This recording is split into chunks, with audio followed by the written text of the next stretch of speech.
Looking for the perfect hidden gem for your next night out? Welcome to Almost on the Lake, where the food is delicious. The service is top-notch.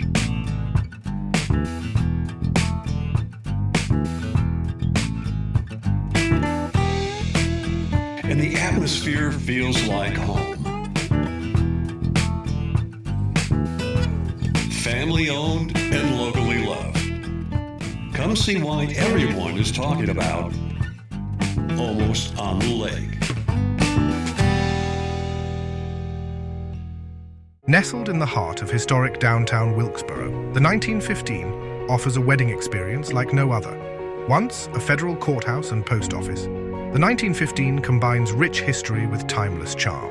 From intimate gatherings to full-day rentals, we provide the perfect backdrop for your most cherished moments.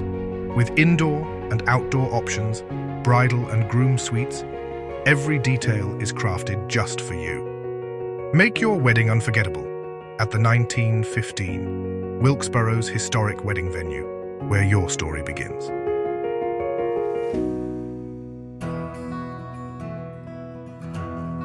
Closed captions for this episode of Life in Wilkes is brought to you by Deal Insurance Agency in Wilkesboro, an award-winning, experienced, family-owned and operated agency with service and coverage that goes above and beyond expectations. Join us on a captivating journey as we explore the charm, history, and vibrant culture of Wilkes County. Discover the hidden gems, inspiring stories, and remarkable people that make Wilkes a place worth knowing and celebrating. Join us now and experience the unique essence of life in Wilkes. Good morning, Vivian. Good morning, David. Good morning. Good morning. It's awfully good to see both of you here. You've both been on the show before, but today's a very special day because, Vivian, this time the focus is on you and your father as our primary focus, right?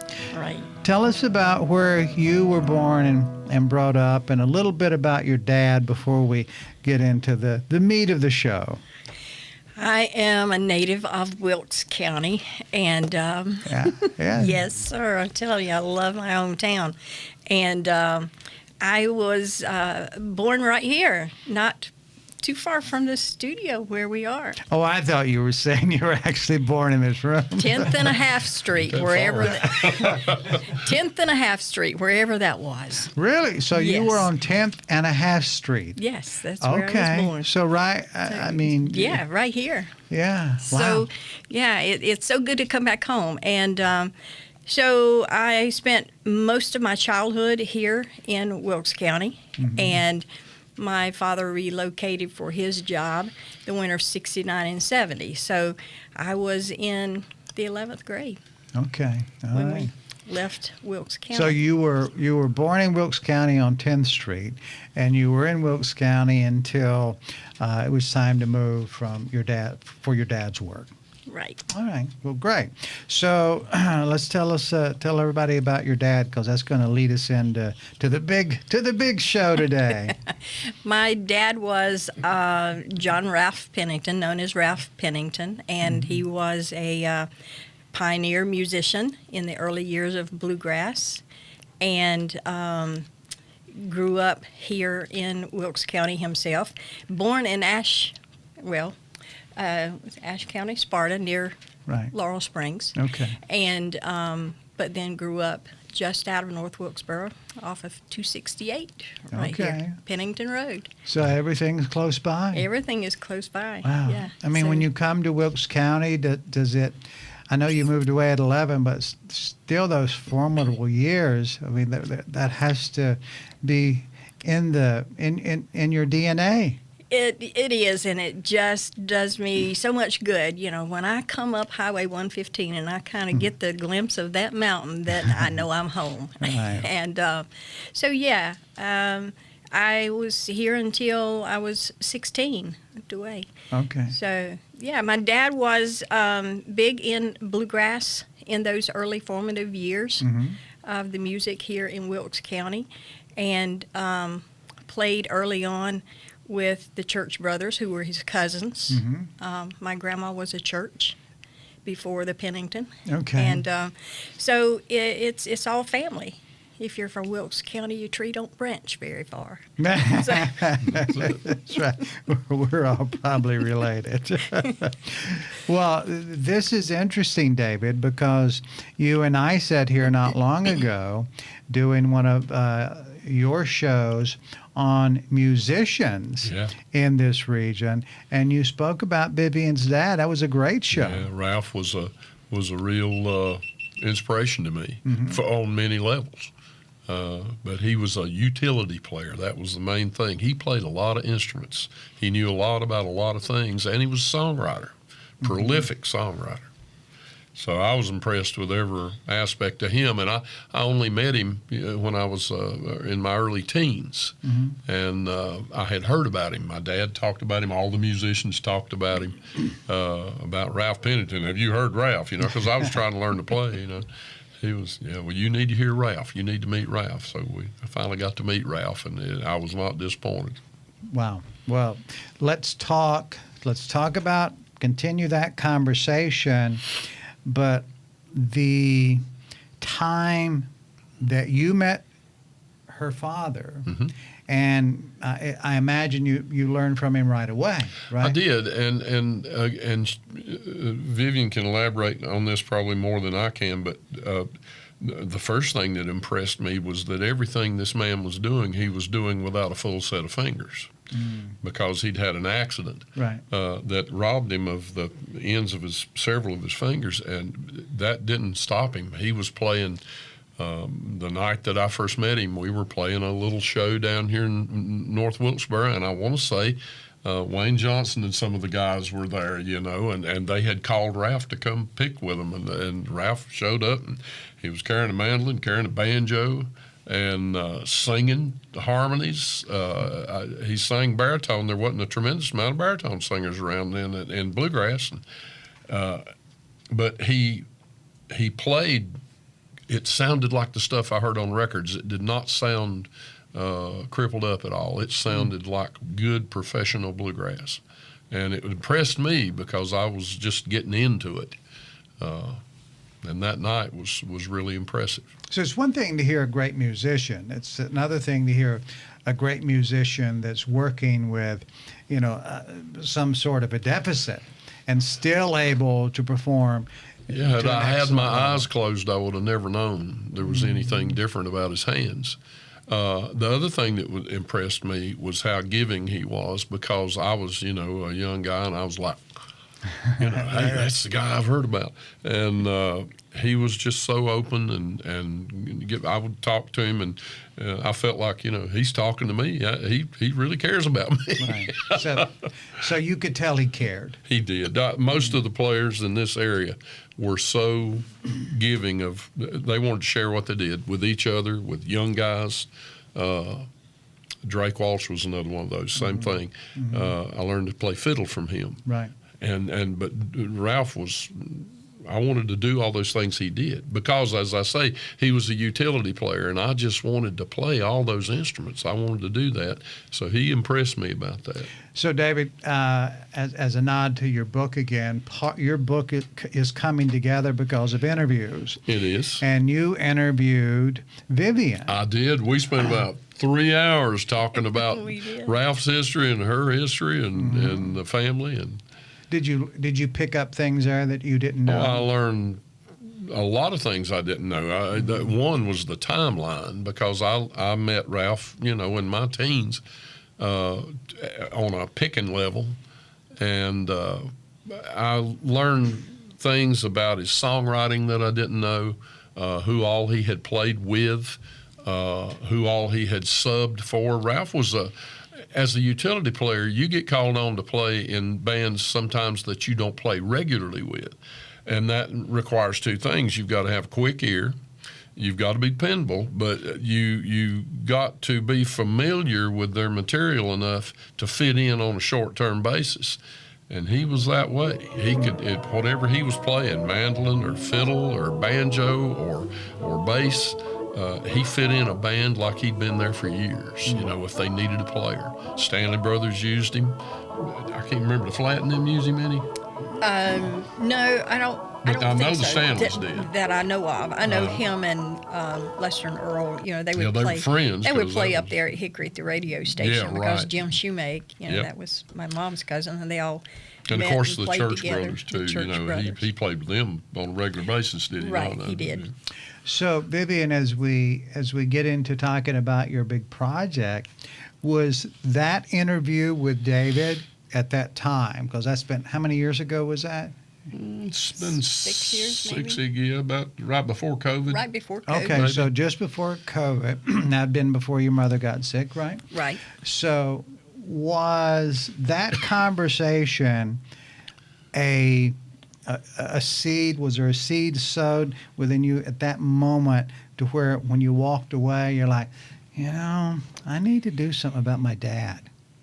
It did kind of plant a seed in the back of my head that I felt like I needed to do something, you know, to shed a little more light on his music career, songwriting. So that interview did begin to plant that seed. And you're a musician yourself, but you're also a Rhodes Scholar, and you are always educating people when they come to Gold Hill. You're educating and informing. So now you're the family historian, right? I guess. Yeah, I guess you could say I that. guess you are. I guess you are. And as you made that choice of, after visiting with David, and this idea gets in your mind, talk through that process of how this project, the project you're getting ready to reveal now, how it come to be and evolve over time. Okay. So during that same time and soon after that interview, I was contacted by a fella in Forlì, Italy, Matteo, we call him Matt, Matteo Ringressi. Matt was studying the music of the early pioneer bluegrass bands, and his keen interest was the Church Brothers music. And at one point, he contacted me, and we just Facebook Messenger back and forth.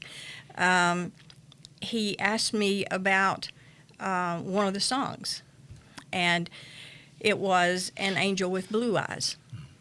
And that song was later picked up by the Church Brothers from Ken Irwin, Rounder Records.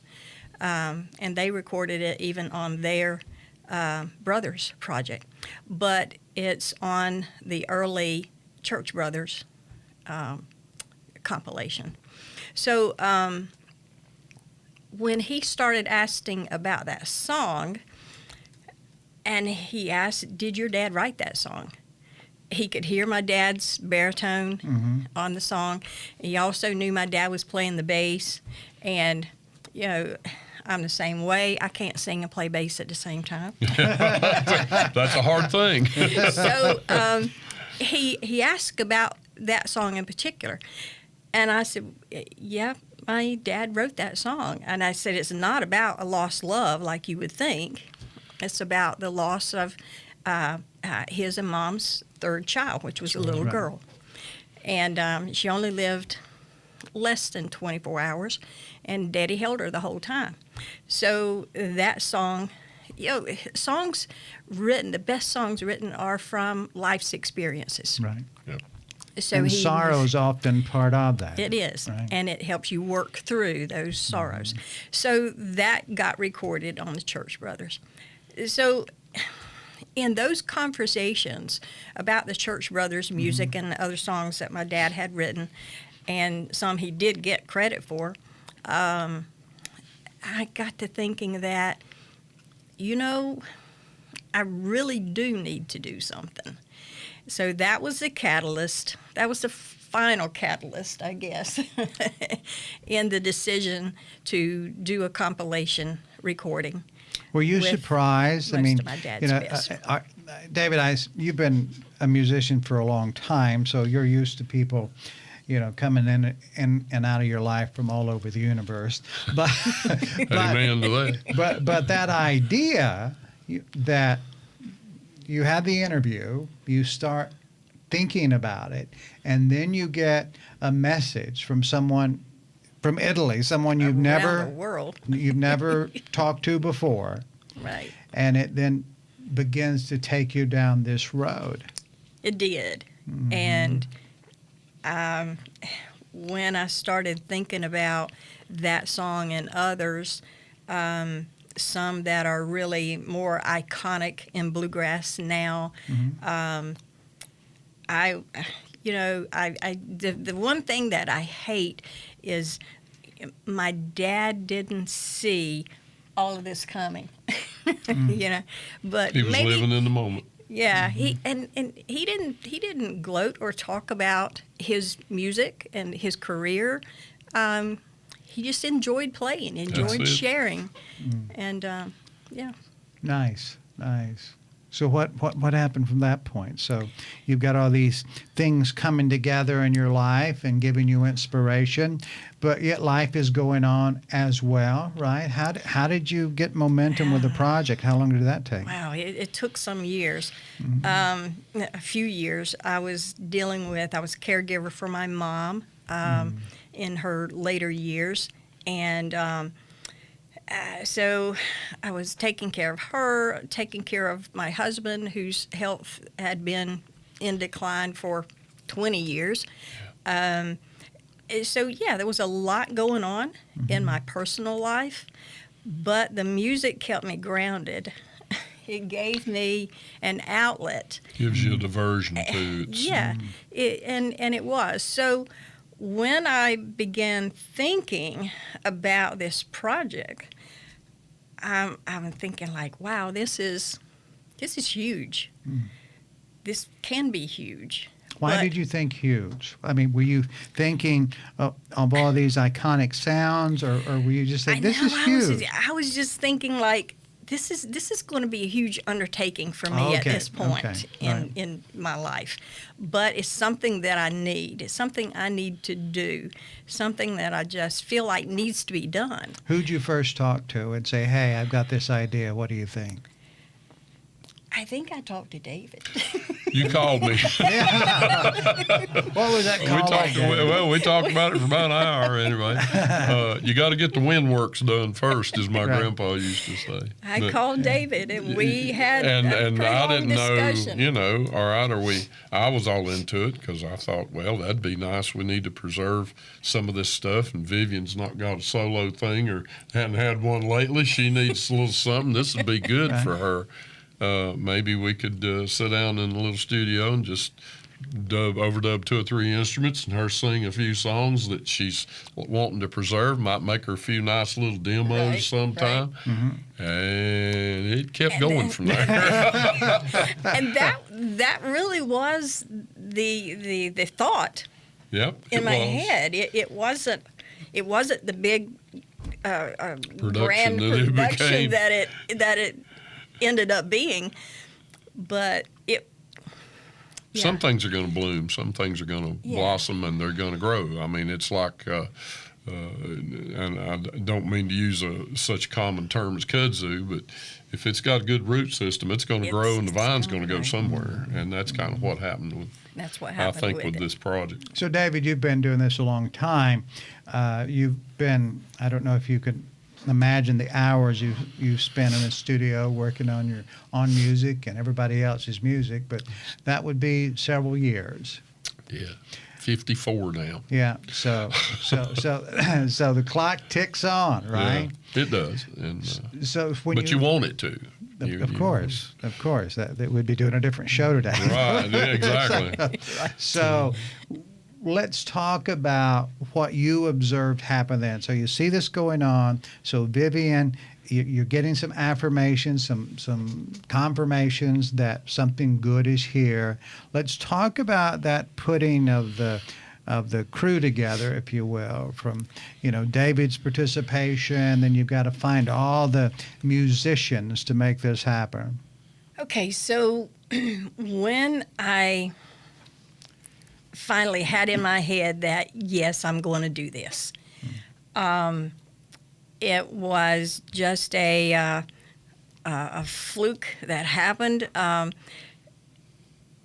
I was able to go to a concert right in Salisbury, 20 minutes from my home, a concert by the John Jorgensen Bluegrass Band, which of course, John Jorgensen, Herb Peterson, Patrick Sauber, Mark Fain, like, I have to be at that concert. Right.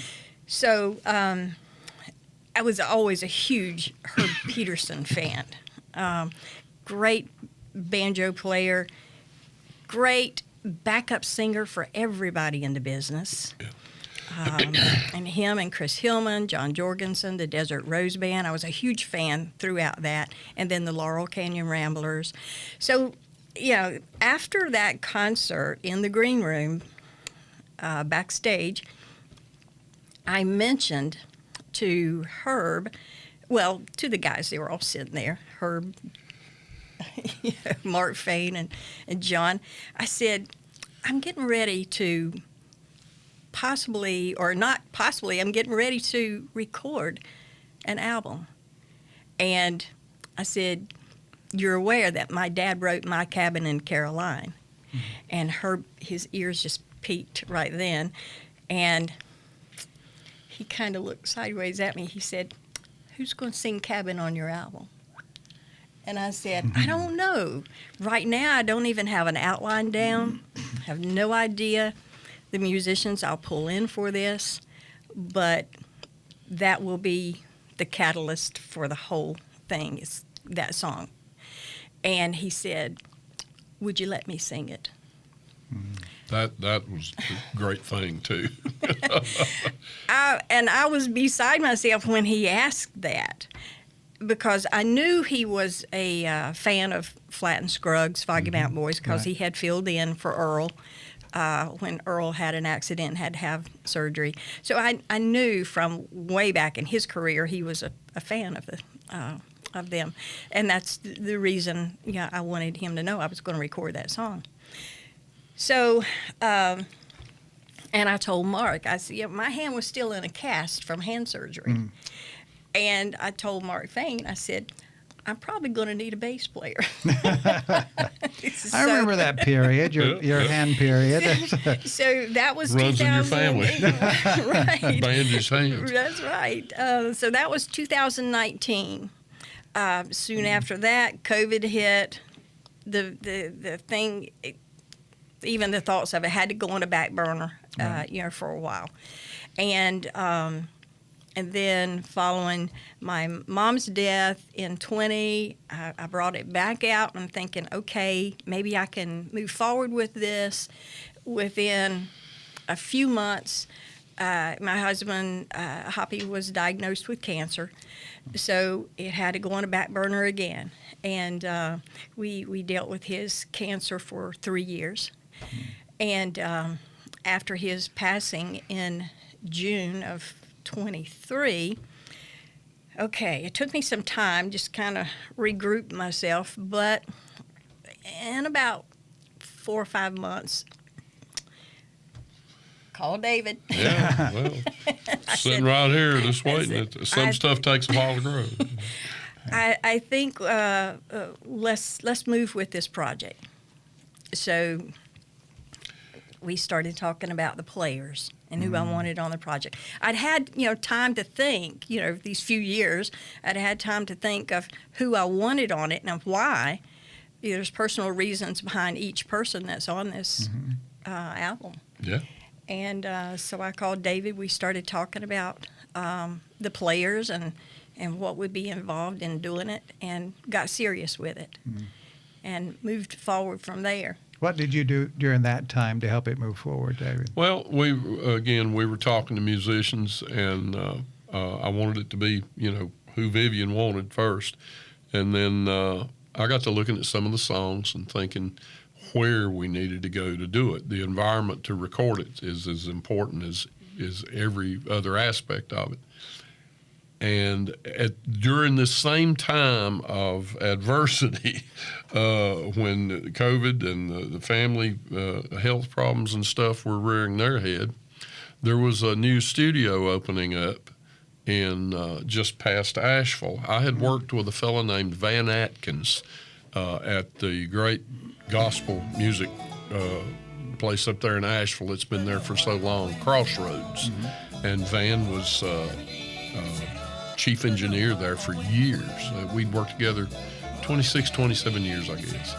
And he became, in that, once they started doing some bluegrass too, he became a world sought after engineer for bluegrass. He knew how to get good sounds together quick and make it comfortable for everybody. And Van's like the rest of us. He had a few years piling up. Van decided he was going to leave the company. He wanted to be closer to home over there on the other side of Asheville, and he wanted to own his own facility. And so he opened up the shop studio, and it's up on the top of a mountain out there in the middle of nowhere, pretty close to what's called Hominy Valley, I believe, where the Primitive Quartet lives. And he built this just world-class studio, and we had to find a place. And that I mentioned that to Vivian. I said, call him, get a hold of Van. And that was my primary thing. I wanted it to be in a good environment with the players she wanted. And she got fine players, and they all meant something to the record. There were probably 24 more we could have called if we'd have had enough and wanted to do 2 or 3 albums. Can't ever tell. It might be volume 2. But that was the main thing I was trying to figure out. Okay, how many songs are we going to do? Let's get the keys together and all this. You tell me. And then I wrote Nashville number charts, which most players read now anyway in a recording environment for the players. So we'd all have a common, we're going to do this verse here, this chorus there, that type thing. And then the rest of it was up to the players and up to Vivian. So that's how that part of it all got started. Yeah. I remember you calling and telling me about finding a studio in the western part of the state, and you were awfully excited about it. So I was. When I talked to Van and learned to know him and did a little research into his background and what he had done, and of course with David's recommendation, I couldn't go wrong, and I was well pleased. So David came on board as my co-producer, and we brought everything to the table. And when I started naming the people that I wanted on it, David and Van helped make those connections. And made it all happen. It all happen. One of the things we can talk about for a moment with both of you is the cause that you and I had, Vivian, and you would tell me about this particular musician, and they're in this part of the country, and this musician is over here, and this musician is in another country, and how to bring that all together. I remember being in recording studios back in the day, and it wasn't that way, right? No, I mean, everybody had to come together. So, David, why don't you talk about that for a moment, and those particular technical things that had to happen just right so you could help, on the producing side to pull this all together. Well, you do have, you get the players that, one, you want the players from a nostalgic point of view, but it's also got to be players that are good enough in a studio environment to pull it off. And boy, we were lucky because everybody that you were trying to get was available. And some of those were from right here in the county. And the best thing about getting musicians together for a bluegrass session in this neck of the woods, it's not this way everywhere, but in the Wilkes County area and the surrounding counties, the bottomland, as we call it in the book, the players all know each other. They are familiar with each other. They've either heard of each other, they have a common listening base that they've grown up listening to or that they've been working within. Some of them have even played in bands together before, years before. So you get this group of people together, and as long as they know what key we're going to do this song in, who's going to kick it off, so to speak, who's going to play the intro, this thing falls into place almost automatically. because they know they're almost able to read each other's minds. You can tell by the way somebody's playing. They're going to go for fills and a chorus. There's a set of standards that you kind of go by. And some of these folks have grown up in a fiddlers convention environment where we knew each other over years and years, and most of the playing didn't take place on the stage in a fiddlers convention. It takes place in the parking lot where you meet other musicians and you're standing around some old Ford truck or something, and there's 5 or 6 of you, and some other kid walks up and he's trying to learn this song you guys are jamming on, and he kind of hangs out behind the crowd and he's watching what somebody's doing. That's the kind of environment the players came from. It's like, well, for instance, my good friend Scott Gentry.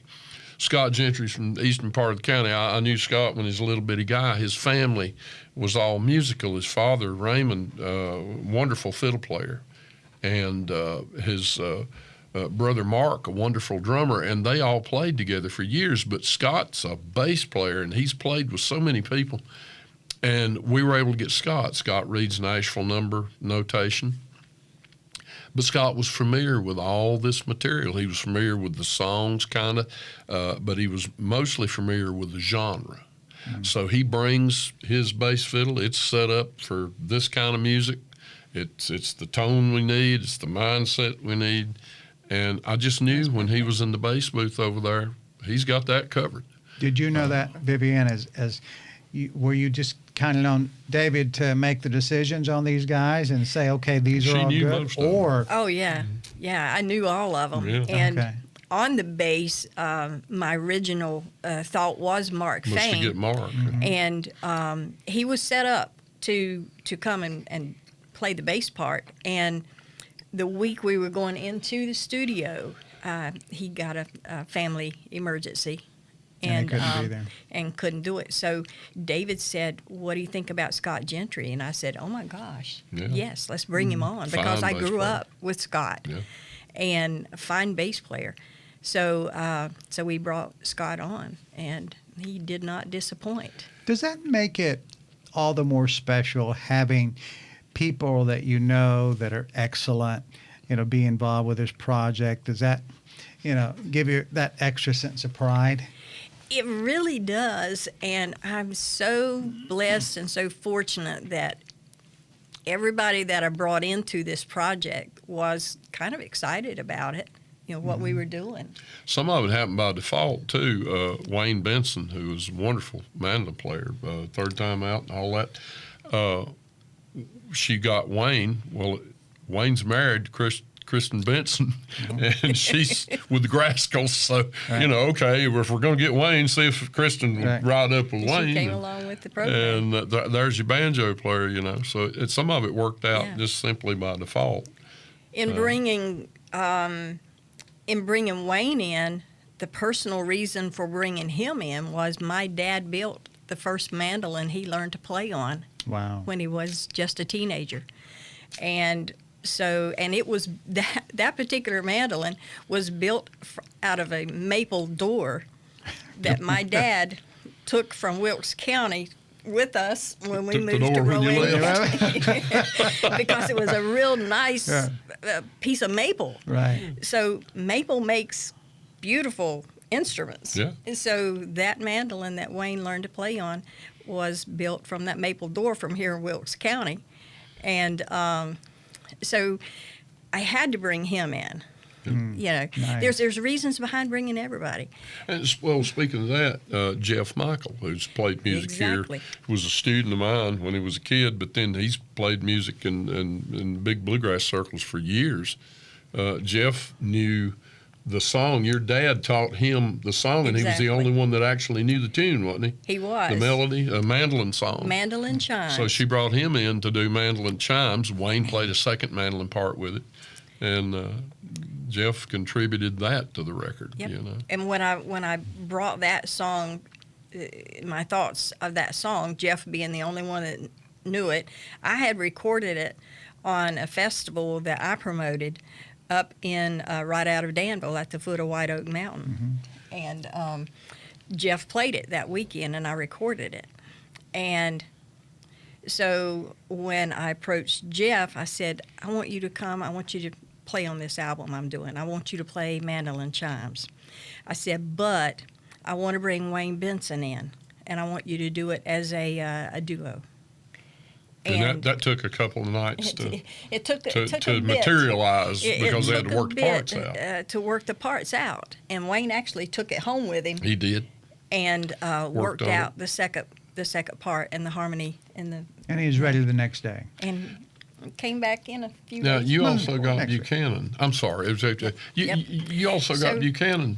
I did. Jim Buchanan. Yep. To do some fiddling. Yep. And Kristen, of course, came with Wayne. And at my store in Gold Hill, Kristen's niece had her bridal shower at my store.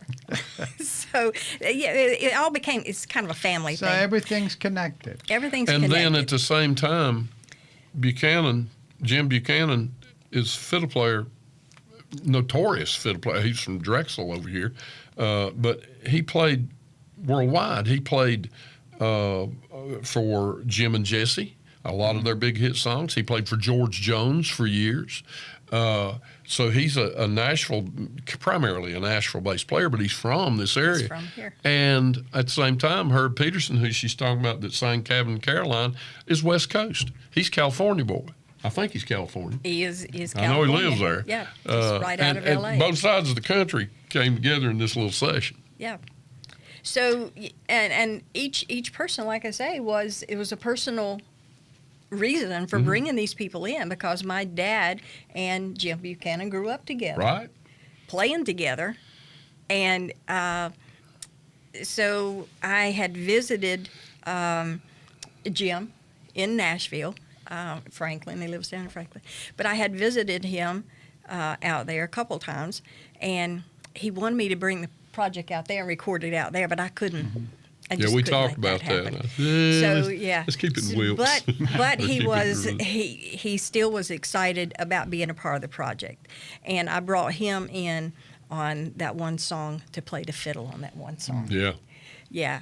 The others on there, Johnny Ridge Good was a fiddle player. dear friend from the Bass Mountain Boys bluegrass band, and great fiddle player. He came in and played fiddle on everything else. Steve Kilby from right here in Wilkes.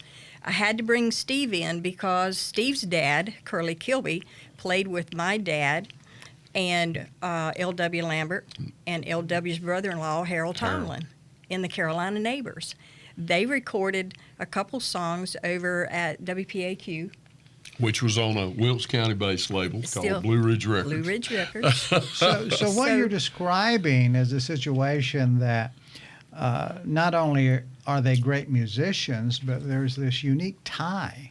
Yeah. Everybody's kind of weaved together. Yep. That's the oddity of this place. And that's what makes the magic happen, right? Yep. Right. It just came together once we started the process of bringing the musicians in. We had our core. We had, of course, David on guitar. I played a little, kept the strum going. And we had our core of the band together. Vivian, let me ask you a question. So I visited you on various occasions in Gold Hill on Friday nights. And I mean, that, I don't know, it goes back 12 years maybe or maybe longer than that, maybe 15. Maybe, 12 to 15. Yeah, so it's been a while since I had that first experience. But there you have all of these musicians that come together. You know a few of the same people, but you never know who's going to show up. Right. And it seems like the spirit of bluegrass music and this type of it's kind of a family environment. I can't describe it any other way. That's how it feels. Because when I would go to Gold Hill, the Montgomery General Store, where you have everybody come in and perform. If it's cold, you've got one of those pot-belly stoves there. To A lot of picking around them pot-belly stoves. That's exactly right. We all try to emulate those stoves. Well, you have to keep the story alive, right? Exactly. Right. That's important. But if you look back in time, you look back at those experiences down there over the years, and all these people who would drop in, and it could be local folks, which often you would have local folks, no matter what, but you'd have some national folks drop in too, just because they had heard about it. Exactly. You know, I've had former bluegrass boys there, Bobby Atkins, Yeah. banjo for Bill Monroe. He came in one night, and then we just have so many. I work a lot with Mark and Maggie O'Connor, Grammy Award winners, nationally known, internationally Monster known, musicians. but out of that core of the Friday night jam, Right. I actually brought two guys in on the album Okay. who had been an inspiration and a support. Always, anything I wanted to do, they were always right in behind Gold me. Hill. In Gold Hill. And Chuck Harris was one of those. And I brought him in as a vocalist on one of the songs. Yeah. And with Chuck, I've done about 7 or 8 seasons of theater shows and brought him in on those theater shows that we do as a part of my band on the shows. So I had to bring him. And another one from there, David Mode. David Mode has a voice like that old Stanley sound. Right. That old Ralph Carter Stanley sound. That's just how his voice is. And on the particular song that he did, he had a little raspiness recovering from a cold or something, which made the song that he did so much better because that sounded more like Carter Stanley. Well, Carter sang probably a third of his sessions. He wasn't in good health, the latter ones, and it still added to his It did.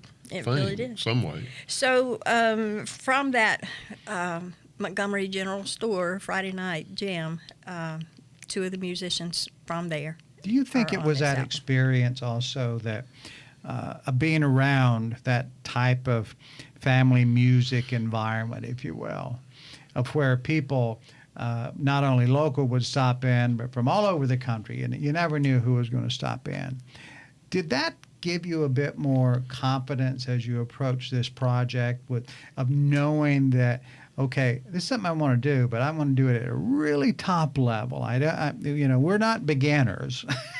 None of us are going to try to do anything. We're going to do something. It's going to be excellent. Was that part of your confidence? It really was. It made me really feel good that these top tier musicians wanted to be a part of it and wanted to support me in making this happen.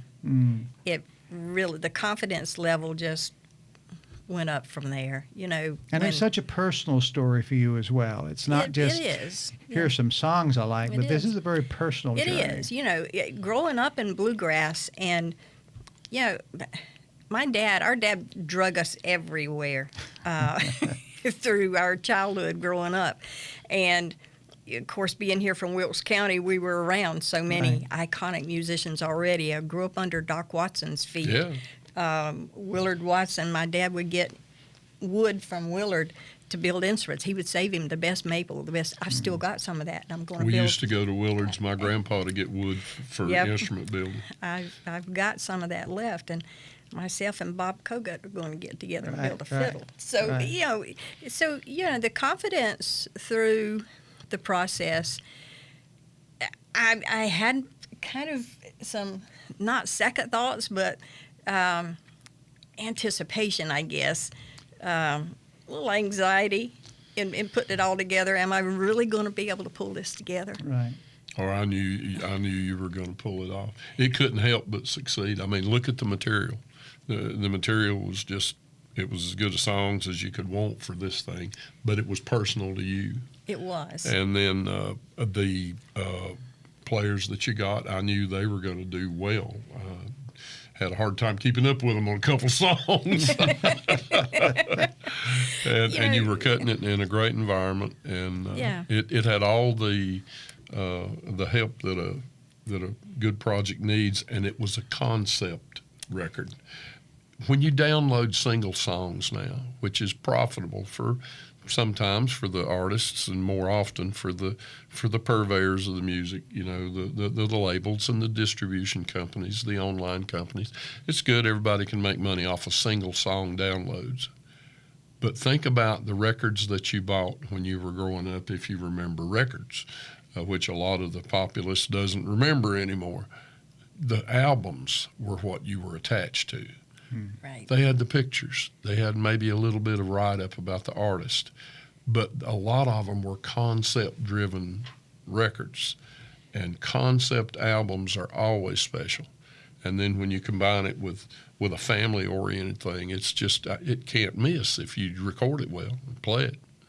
Vivian, the moment came, and we knew it would, that some magazines would start writing about you, right? So Bluegrass Unlimited and others have written about the release of the album, of which you're going to tell everybody about that now. So seeing this write-up for this album, knowing all the pieces that had to come together, let's talk about that. We'll get to the video in a minute because that's another layer. But first, you released the album, right? Right. Yeah. Just a few weeks ago now, we were able to finally get everything registered with Library of Congress, get all the certifications done. Thank you for doing that. That was a learning process for me. And one young fellow that's listed on my CD in the credits helped me.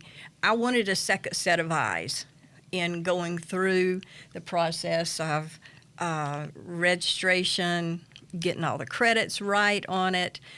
And I actually had a chance to meet Bill from Rounder Records because we honored Rounder Records at the Blue Ridge Music Hall of Fame this past year. Mm-hmm. I didn't get to meet Ken Irwin because of flight mix-ups, but I met with Bill and I told him what I was doing, and I told him, I said, you know, I need to make sure I've got all the credentials right on here, and he said, you know, Rounder Records owns Church Brothers Music. He said, everybody's dead, do it. He said, do it, but all the credits are there, you know, and he was so kind, and I loved meeting him and having a chance to talk to him. But you know, that was a process, getting it done, getting it registered with the Library of Congress, and I got the I got the certificate back, and the one iconic song on there, My Cabin in Caroline. Mm-hmm. That is the, what did everybody calls that? Jerry Stewart coined the phrase for me. He said, that's a bluegrass canon. It is. It is. And a bluegrass mystery for a lot of people. For a lot of people, but, you know. So take away that mystery, because that's something that not everyone listening, we haven't really even talked about the album itself. We talked about the backstory, which is fascinating. So we give them the depth before we've given that top sizzle. So talk about why that song was so important. All right. So as a family, we all knew my dad wrote My Cabin in Caroline. He never made a big issue of it. Mm-hmm. That's just the way he was. And we never thought about it. He sang it, you know, with him and the boys when they would play. I think I actually played bass with him at some point when they performed it, or at a couple points. And so that song he wrote in 1947, 48, he was dating my mom, and he was playing at WHKY Hickory with Jim Shoemake, and Earl would come up from Shelby once in a while, and he would pick with them, and they would pick and jam, and probably do high school socials and stuff. You know, they would play everywhere. And then Lester would come on occasion. He would come up and get with them. Well, Lester heard that song. Lester and Earl had just left Bill Monroe and were forming the Foggy Mountain Boys. They wanted to record. They wanted to get some music out there to let people know. And the only thing basically at that point was live radio. Yeah. Yeah. That was it. And stage shows in high schools or stuff. So anyway, he had opportunity to hear that song, and with my dad and Jim Shoemake and stuff. And so he offered my dad $50 to let him record that song. Which probably wasn't all that bad in That was good money 1948 or 9. in 1948. You know, here my dad had kids coming on, or well, we won't go there, but yeah, It was good timing. It was a good. Yeah, it was worked out. Good It kinda timing. worked out. And he Funny how stuff works out. He had a good job. Right. He was dating my mom. You know, he was thinking about marriage and stuff. So $50 was a good money.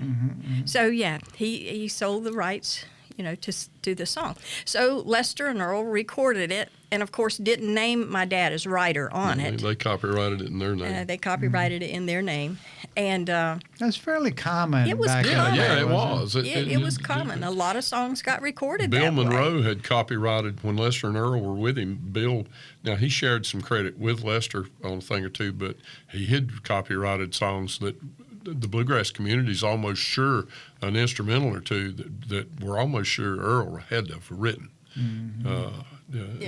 Just exactly. musically, it just makes sense that he would have written this. Yep. And it's not saying he stole it; it's just saying It's this was just- the way things worked Yeah, at that time. and that was early in the recording industry.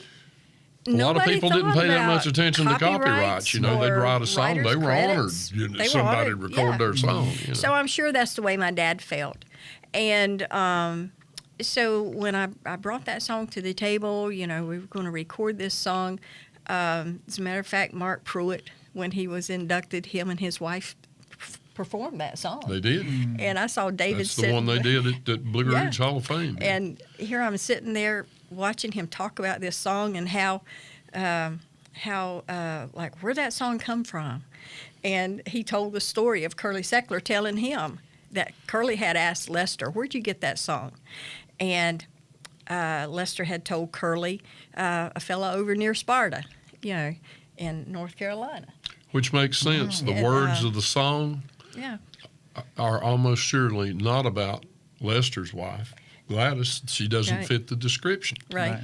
Yeah, so when But it sure fits your mom's description. so now with the release of the album Back to Cabin in Caroline, which is a song that I wrote, it's a Right. title song for it, but with the release of that, Back to Cabin in Caroline is the title of the album, but the subtitle is Setting the Record Straight. Oh, nice, nice. Clever. So send the record straight. So I've got my So- dad's picture on there and an Right. album kind of setting askew. Right. Right. And Just letting the world know that your dad actually wrote Exactly. that song. exactly. Nice. And it's creating a big buzz. How does that feel for you? I mean, both of you. I mean, as a co-producer. I just like the knowing story. that- yeah. My mother worked where her mom worked at Cress's 5 and 10 store here at the same time. That's where my dad met my mom. And they were musicians and from musical families, but they had mom's family was playing on WKBC, and that's where my dad went to go courting her every now and then. Was down there, and Ralph would go court your mom, Ruby. He did. Did you tell me she was setting up a window display one time when he saw her? As a matter of fact, on a little interview with you and my mom, she recounted that same story. But she was setting up a window. Hey, now we're Wilkes County. But ain't nothing wrong with windows. That's my Wilkes It's County pretty mountain neat. slang That whole coming out story is just But great. yeah, he came by, and so she was staying at the boarding house over on 6th Street, Okay. and so she and some girlfriends would go over to the radio station on Saturday morning before work, I guess, You've told me this story before. and listen. Probably deja vu. I'm here. Something's going on right now. I'm like, I do wish that I knew all of this about the song and everything else when your mother would be here, so I could. I would have really. She'd got kicked. She would have got a kick out of it. I would have loved hearing that conversation. It's also the first song I ever sang in a band. Really? I was playing in my dad's square dance band, and he said, "You need to learn to sing 2 or 3 songs in between the dances." And I said, "Okay." And I didn't like the sound of my voice or anything, but I sang, when I was a kid in church and sang in school, but I never thought about singing in band. I was a banjo player at this time, and I was about 12, 13. And he said, "Well, pick you out a song, maybe an old Flat and Scruggs song or something." And Cabin in Caroline was, okay, I think I could sing that, Yeah, good. Was that your first? Is that the first? It was the first one I ever sang in a band, where I was a player in a band, and they called on you to. Wait a minute. So you're saying, so we got all these firsts going on here, right? So you're saying that the first song you sang in a band. In a band, as a band player. As a band was player. Cabin in Caroline. And I had to learn the words. Your dad wouldn't have a lyric sheet on stage nowhere. Did you know this, Vivian? Well, I think he had mentioned that to We me. might have talked about it Yeah, one I time. think we had talked about it. Because I used to hate the sound of my voice when I was a kid. I would record. I had a little recorder, and I would sing, and I thought, boy, that sounds dumb. I don't like that. And Dad said, well, you need to sing. I sang when I was in school, We sang folk songs, and Dad and I sang. I got in a talent contest when I was 6 years old, sang a little Jimmy Dickens song. But this was more serious. This was a band, and this is going to be part of your job, because he was paying me, and he said, you need to learn to sing 2 or 3 songs, pick you something out. And he didn't dictate what songs, but he gave me a genre to go for, and it was Flat and Scruggs. And this was the first song that you publicly mastered on stage. Yeah. I sang this song quite a while with him, about a year probably. Right. And they got tired of hearing me sing. I didn't sing a whole lot for a while. Things are the way they are. They are the right? way they are. So the album has been released, right? But then it came time, as with all good albums, there's a video, right? It's time to do your video, and Tim's over there, and Tim loves making music videos. He's very, very good at it. And Tim, are you on? I am. You am. Okay. He am back there. Tim was there. So I was not planning on being at your family cabin home, right?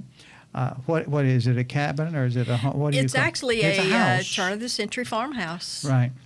And it was one I had not planned on being there at all, and I get a call. Tim, did I call you or did you call me? That day, somehow one of us called each other, and I said, "Do you need anything?" It's better not to say things, David. Sometimes. I understand. Right. Discretion, Yeah. So, but anyway, I did. And Tim, you remember that call? Not really. So it was really hot. He said, "Could you bring that cool towel?" I remember that. That was The blue towel. was the Yeah. The conversation. blue. Yeah. You know those magic towels Yeah. you get that you get them wet and you put it. You're hot and Yeah, they're that's gonna cold. cool you off. Yeah, Yeah. cool you right down. So I'm like, okay, I'll do that for you. And so I had to drive, 45 minutes to get to the studio, then drive out to your place, which is another 14 hours. It's not that far. It's not that far. Just seems that way. But it was a bit of a thing. So so when I get there and get parked, and I'm walking up to obviously a production set. I mean, with vintage car and just all sorts of people doing their thing. The band on the front porch, right? So tell everybody about that scene, and then we'll jump in and let Tim talk about the video process a little bit. So that whole thing, the whole process of actually doing a music video came about in a conversation with my banjo player. Which one? Tom Hyatt. Oh, yeah. And Tom and I work a lot. I do artist management and booking now, and we're creating a new band. But he expressed interest. He would play up here at the Cowboy Church on occasion with the band he was with, and he still is with. So anyway, he expressed interest in seeing the old home place that all the hype was about, the My Cabin in Caroline. So I told him, I said, well, we'll plan a day and we'll go up to the home place, but I want you to bring your banjo because I want to get a picture of you on the porch. With the banjo. On that swing with the banjo. So I mentioned that to Tim, and because I think I was headed up here one day for something. And anyway, I told him, I said, Tom and I are going to go up to the old home place, and I want to take his picture sitting on that swing on the front porch of the cabin. And Tim said, do you mind if I come along? I'd love to take some pictures there and maybe do a little video with him sitting on the porch there. And I said, no, oh my gosh, more the merrier. And I think one of Tom's friends was going to come along because he's a bass player. And so anyway, that's how that came about. Well, a little later, Tim called me and he said, we hadn't even gone to the cabin yet. Nothing had, And Tim said, why don't we do a music video? And I'm thinking, what? Are you serious? And I knew the kind of work How many weeks that Tim before? does. How many weeks before? Before we actually did it? Oh, well, it was probably 6 or 8 weeks. Okay, all right. Yeah, all right. because that thought and that thinking and then in beginning to plan to do the music video took some time and some planning. So 6 or 8 weeks down the road, we actually were able to pull it off, and I was able to pull the parts together and the musicians together, and there again, it was personal / adopted family that I brought in for the music on that project. And when did you find the kids that played your mom and dad? Okay, so there's a young band called Carolina Detour, and they play here in Wilkes quite a bit. And I wanted a young girl. Tim and I talked about, he said, well, I've got models that I can bring in, actors I can bring in. And I said, no, it's got to be somebody that is related to the music, that knows the music, that it'll mean something to, instead of just, and he had some great actors that would have fit the bill. But Cooper Eads and Lake Carver. Lake Carver was a fiddle player in that band. Cooper plays mandolin. About the age, probably, of my mom and dad. Cooper kind of favored my dad. That's the look I was looking for. And so that's the couple that I brought in. They're not a couple. They just play together in the band. And so when I asked them, they were like, oh my gosh, please, yes, I want to do this. So it was exciting. So I brought them in. And it just worked out. I've got a 15-year-old mom. Well, you got to have the musical look, but also the right amount of social innocence, I guess you could call it. Right. Yeah, because that would that be was right. what they were. Your They were folks were just young, innocent kids. just kids getting ready to get married here in the mountains, Yeah, you know. yeah. So yeah, that's. I thought they did a great job. They really did a great job. I mean, You know, everything that day, I thought. I mean, when I got there, I mean, it was hot. It was hot that day. I don't know. Did you order the temperature, David? You weren't there, but it no, just... that was I was actually on a session that day and could not attend, he couldn't come. and I hated that so bad. I wanted Yep. to be part of that. I was but going to bring David in on fiddle. yeah, I would have been glad to have done it. I was booked. I want to say Charlotte, but And then I pulled in some other personal friends, almost family, that could play My Cabin in Caroline sitting on the porch, along with Tom Hyatt. You know, I had longtime friends that I grew up knowing come in, and we brought the band. But the other thing that I had to have for this was a 51 Studebaker Starlight Coupe. Oh, that was one of the first things I saw when I drove in. I was like, ooh, that's a nice car. I had a picture of my dad standing beside his Studebaker in the yard or driveway of that old home place is where that picture was taken. Right. And the car didn't survive over the years. But the picture did. But the picture did. as long as you got the evidence. in an accident on Highway 268 right here in Wilkes, I went through the windshield of that car in a head-on collision. My dad caught the windshield with his fist. That's why you're a bass player. Yeah. That's it. Right. That's it. So anyway, that car had to be a part of this video. So I reached out to the Antique Auto Club of America in Charlotte, whom I've no personal contacts in. Right. And I told him, I need this car. He said, I don't even know of one. He said, let me reach out to the National Studebaker Club and see what we could find.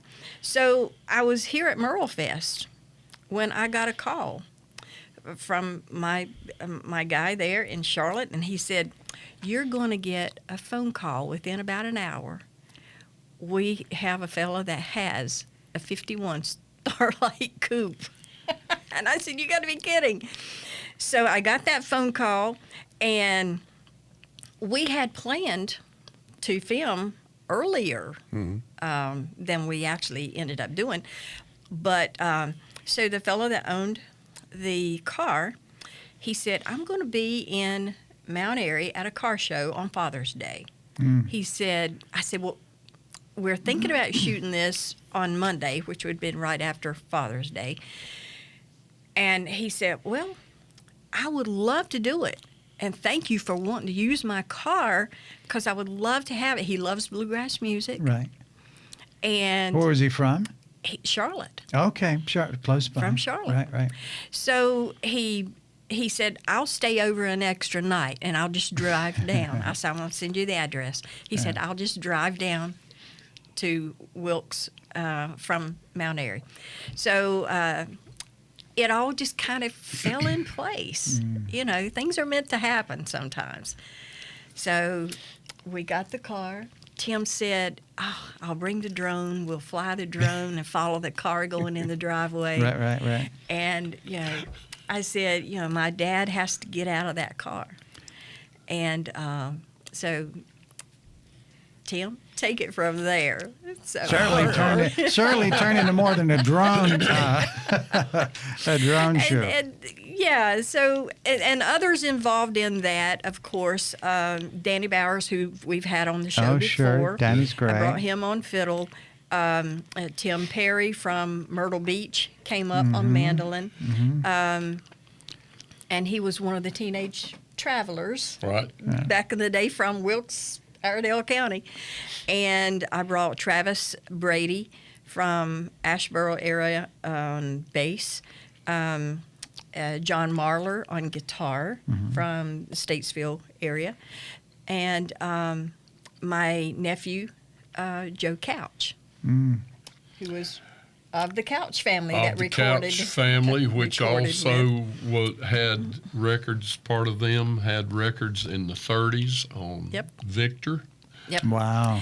It's still connected. Yeah, It's still connected. all of this is still connected, and the circle just gets bigger. You know, it's That like, was Merle's people. It was. Merle Couch's Merle people. Couch.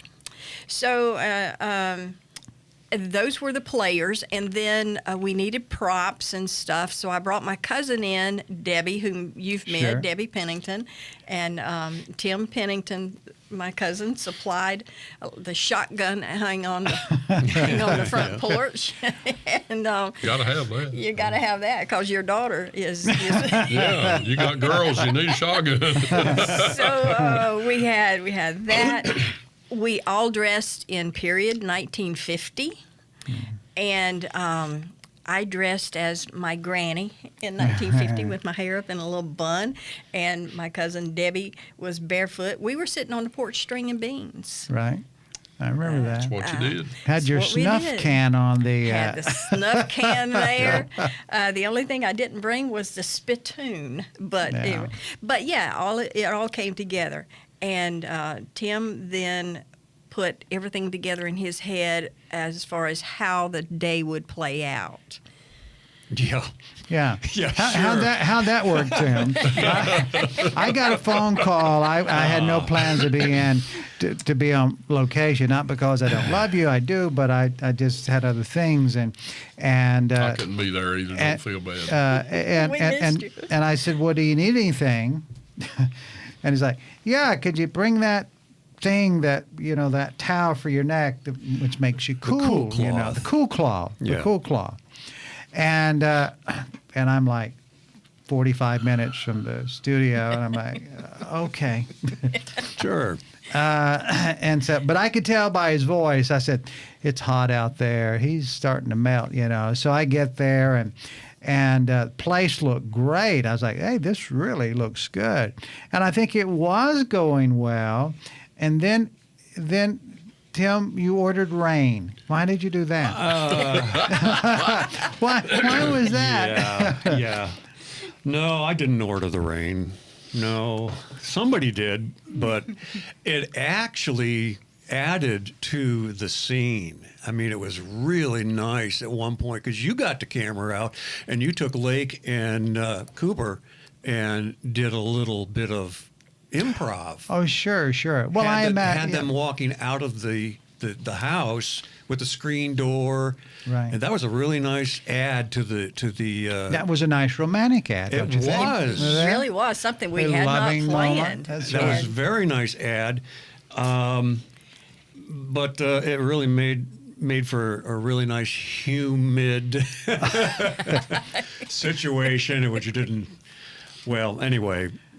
Nothing. I mean, you get a group of musicians together like that, a porch full of bluegrass musicians, and it's like herding cats. Well, it is. You know? And they're going to be having Old Home Week.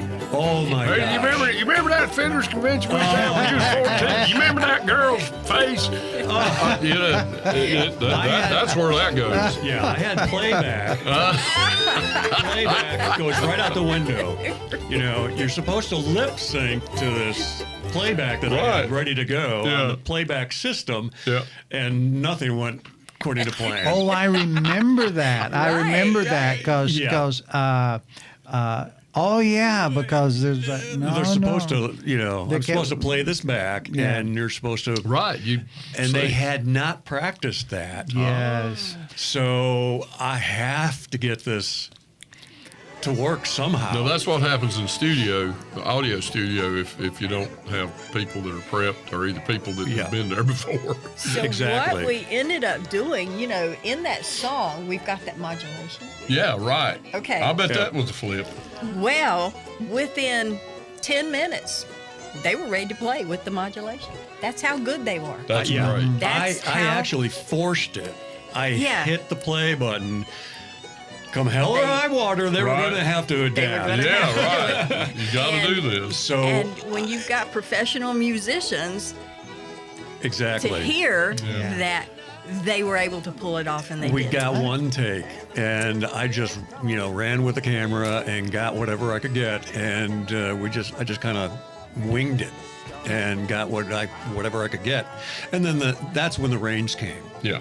And so either way, I think what we got, and I just adapted, and I think it came out really, really well. Came out. It sure looks great. good. I know that. One It just thing was that we wonderful. did that Tim was just so pro at making happen. Okay, the banjo notes didn't link up. Okay, because they're playing it in a whole different key Yeah.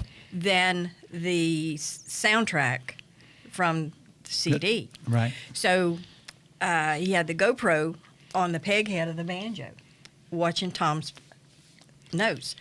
And I'm thinking, he's not even playing in the same key. Right. Didn't matter. It's though. not even key. It did matter because musicians Oh, yeah. are going to Players be are going to look at, they are analyze gonna that stuff see that. like So- FBI. So Yeah. Tim and I, in editing, we sat in here in Tim's editing office in front of the screen, and I would video parts of this, and I would send it. Tom was at home in Lexington, Right.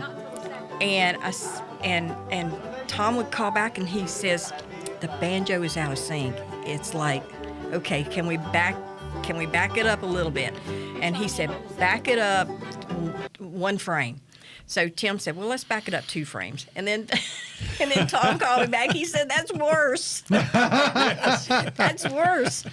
And so Tom put the CD on in his at home in his basement, and pulled the banjo out, and sat there and played that and sent it back to us. Then we you looked could- at that, and so Tim says we need it more face on instead, because Tom was trying to do it from the peghead view, like the GoPro, and so I called him back and I said, okay, do that same thing again, and but more straight on. Yeah. So face, we can face see onto your, the see your face fretboard. on. So he recorded it on his phone, on his iPhone, and sent us that recording of him sitting there playing it, and here his garage, his basement's just Yeah. in behind him, and he said, "Well, I can go out in the yard." He said, "I don't have a green sheet. I can make a green screen." Go out in the And he said, "I yard. can go out in the yard. I Got green grass. grass." And so anyway, I said, "Okay, just do it and send it to us. Tim's going to work his magic." So on that video, his fingers are a lot fatter than Kristen Scott Benson that you hear, but that close-up with him playing the notes on the banjo, we finally were able to make that happen. So that's film magic. I just cut it Yeah. out. I just cut the banjo, Yeah. the Yeah. fretboard out. Yeah, and Tim made magic happen with that part, and it was just amazing. Cool. I think that's exciting. I mean, the whole process from, we think about how it began, even the memories, the ideas, and the interviews that, stimulated the thoughts, and then everything that just came together to make it for the right timing, I mean, even if it were done, say, 5 years before, the same people wouldn't have been available. The same, Right, everything right. wouldn't have been the way that it is now.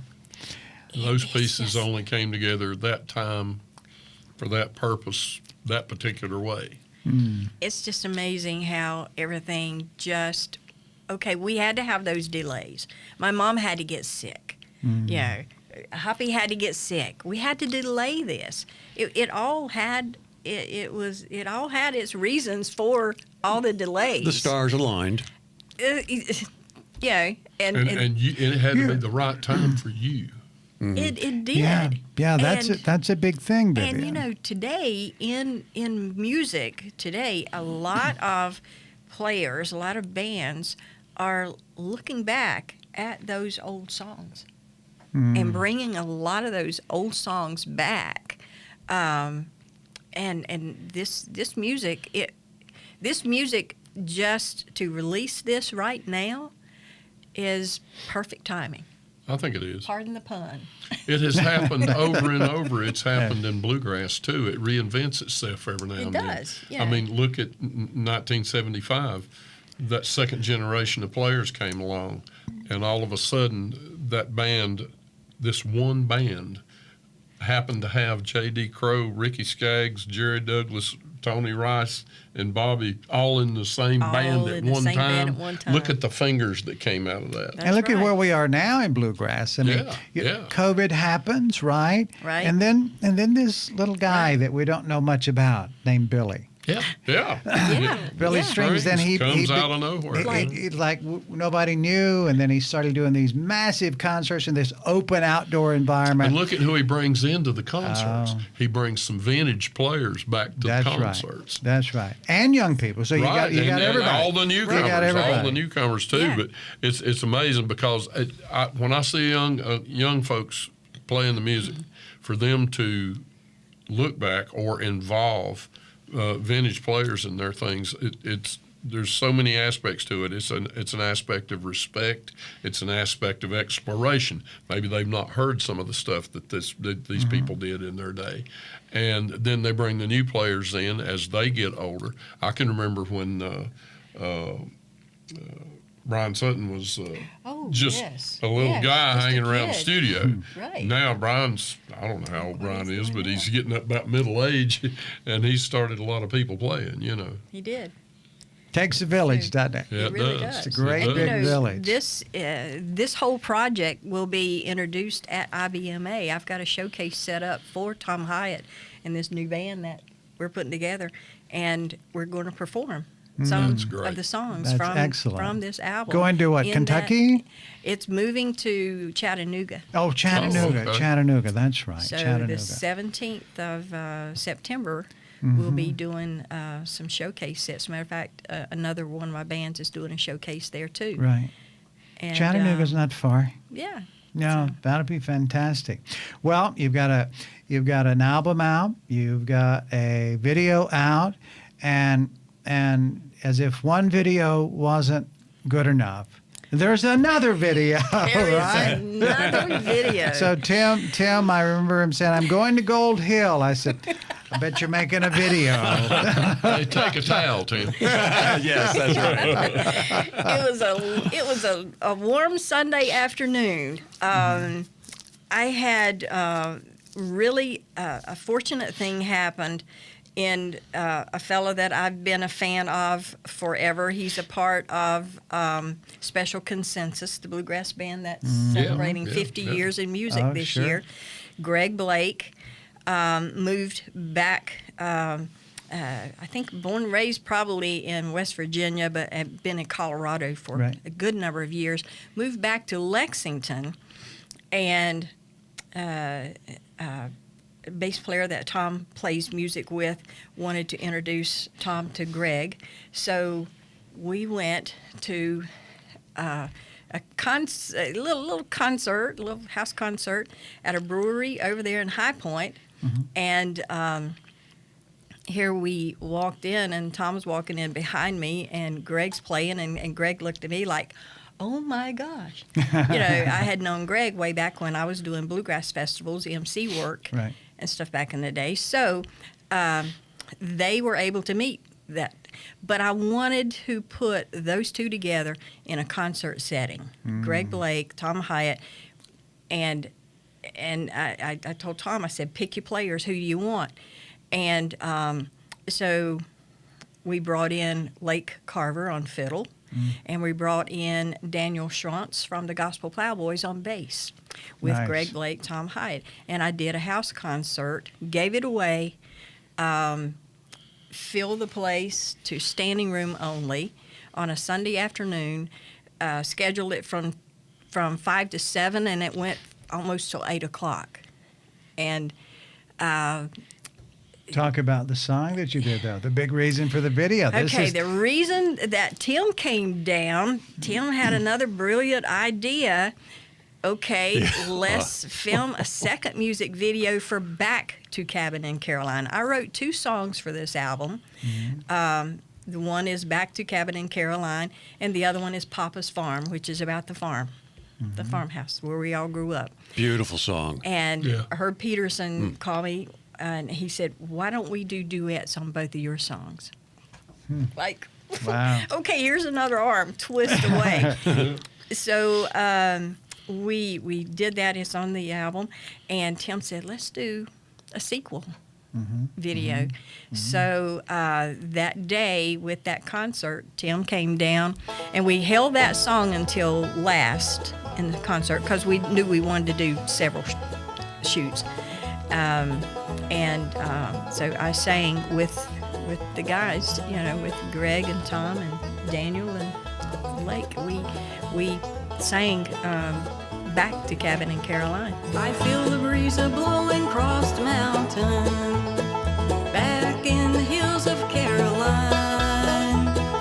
These old winding roads keep calling, back to the cabin in the hills of Caroline. Oh, how I'd love to go back there, to the cabin in the shadow of the pines. Love to sit out on the porch swing with my darling, back to the cabin in the hills of Caroline.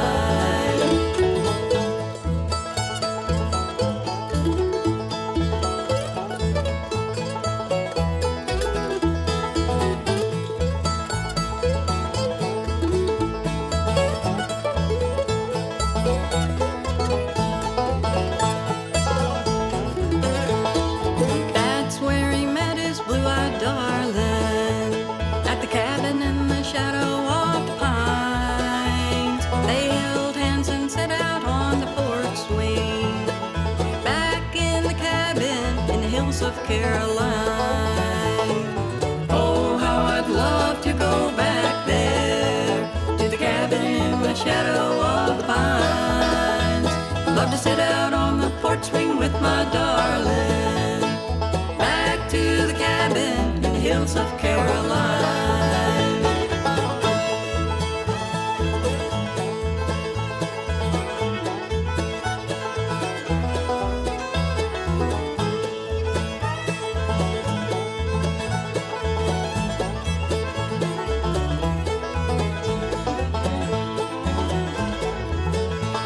The shadows grow long in the bottom, where the creek by the cornfield gently rolls. I'm going back to meet my blue-eyed darling, back to the cabin in the hills of Caroline.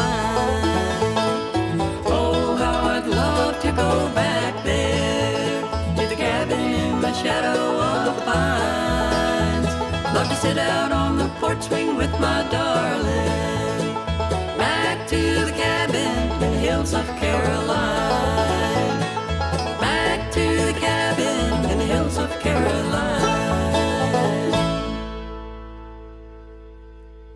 I wrote. Was that extra sweet for you? It really was. I'm not a strong lead singer. I used to do a lot of harmony. I played with Harry and Jeannie West for a good number of years, and did a couple lead songs with them, but did harmony with them. And but in doing that song on the album, it took some doing, Well, but we made it work. I'd say you did right well. Thank you. And you're an authority on people who do I well hear or a lot not. of folks that sing. Yeah. You did a good job of bass playing on that tune too, by the way. Yeah, a song that is on, this kind of takes away from the video part, but this video is coming. It's in the process of being released along with my cabin in Caroline. So in making this CD and this album, I was going through, I was looking at like copyright stuff and I'm making sure I had everything together. So I went through a manila envelope that my mom had passed down to me from my dad's music stuff, and a lot of contracts and paperwork and letters. And here was an envelope sealed up, addressed to Winwood Music in California. Okay. And I had already found the contract for way down in Old Caroline with my dad's name on it from Pete Kuykendall. You remember Pete? Yep. Bluegrass Unlimited. So I thought, what is in this envelope? So I unsealed that envelope with my phone, with a video with me breaking the seal on that envelope. I pulled it out, and here's another song that my dad wrote and had put it in an envelope addressed to Winwood Music for copyright, to request copyright for that song. Never got mailed. Never been performed or played. My brother Johnny could remember the song, Daddy working on the song. And so I had kind of a melody in my head, and I approached Danny Bowers and I said, Danny, I need a melody for this song, and I've kind of got a melody in my head. I want you to help me perfect that melody. So we did, and then I let my brother Johnny hear it. And he said, yeah, that's pretty close to what Daddy had. Wow. So in the back of my head somewhere, that melody was there, and it's probably because I'd heard Daddy sing it or working on it. So we brought that song up, and we actually recorded it at the little studio, the new little studio. I have an annex to my home, and I've got an overdub room there that I do stuff online with folks all over the United States, places I can't drive to. And we hadn't moved in yet, but I had asked my fellow that was renovating the house, I said, can you get that room done first?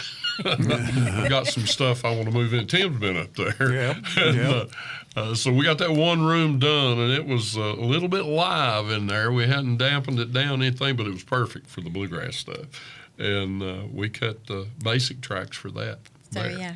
And of course, we sent them to Van, and Van mixed them. But Right. Wow. So, So, yeah. Vivian, so many things happening in your world. So many things. I mean, and it's iconic because the name of that song is Pages of Time. Wow. I think we can all relate to that one. Yeah. Oh, man. So I'm 2/3 of the way through the book now. Oh, my gosh. Just So buy a many thicker book. You're right. Well, Vivian, this has been fantastic. What a wonderful story of truly a life journey. This is far more than just releasing an album and making a video. Yeah. This is releasing a piece of your life and sharing it with the world. It That's is. extra special. It is. Don't you It- think it's- so, David? I think it's just great. I mean, everybody needs to hear these stories, and particularly this one about Ralph and all his kids and what he did and what they did and what they're still doing. Yeah, that's pretty great. Just Yeah. competing, just continuing and trying to make his legacy known. Yes. Yeah. Well, Continue. and you're making your own legacy, Vivian. Vivian, thank you so Thank much. you so David, much, thank Carl. you. Tim, thank Always you. a pleasure. My pleasure. We need to see the video. You see the video? Well, I imagine during the edit you would disperse it in. You're just going to put it all at the end? I think we can do that. Yeah. We have the technology. All right. You do what feels best on that side. All right, folks. Thanks for watching, and I hope you've enjoyed getting to know a little bit more about our friend Vivian Hopkins.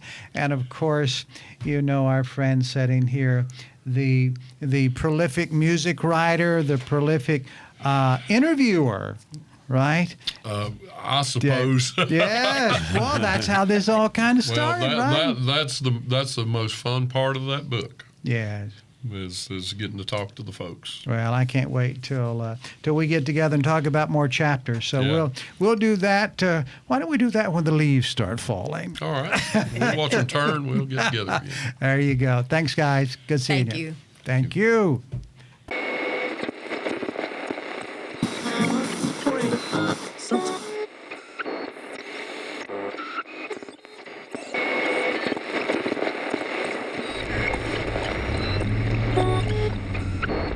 Put him on that bass there, Jody. A's, all right. Up in A's, okay, doesn't matter. Let's do Cabin in Carolina. That's a good one. That's one of the old flat numbers. Lay it in there.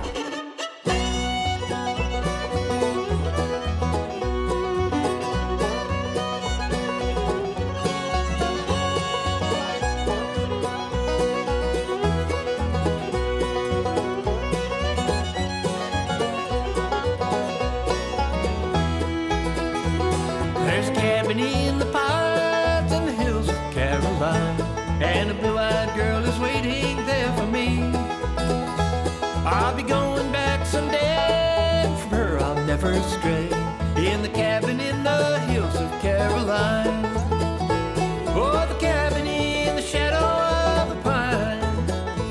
And a blue-eyed girl way down in Caroline. Someday she'll be my wife and we'll live a happy life. In the cabin in the hills of Caroline.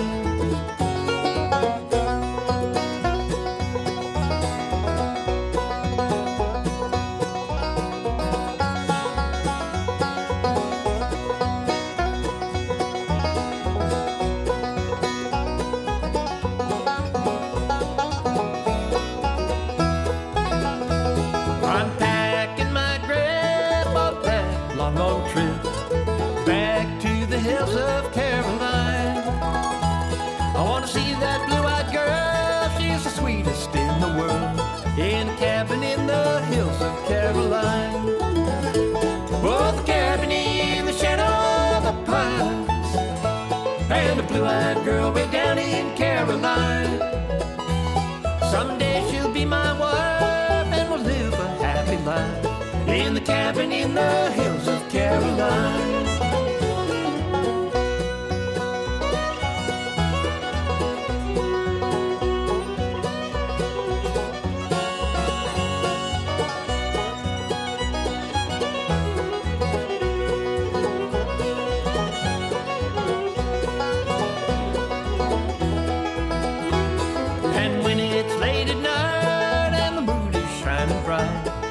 Whippoorwill is calling from the hill. Then I'll tell her of my love, greater than the stars above. How I love her now and I know I always will. Oh, the cabin in the shadow of pines. And a blue-eyed girl way down in Caroline. Someday she'll be my wife and we'll live a happy life. In the cabin in the hills of Caroline.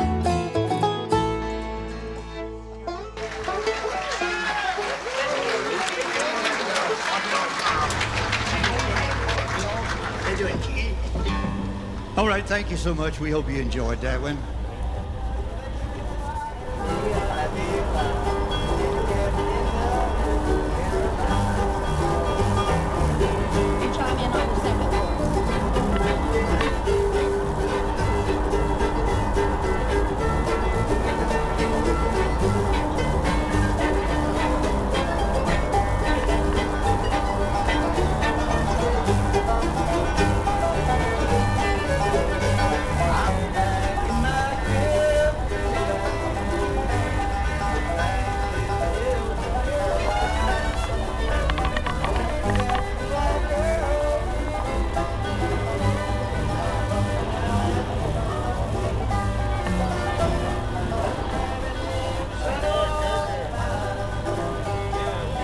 Thank you for spending time with us on Life in Wilkes.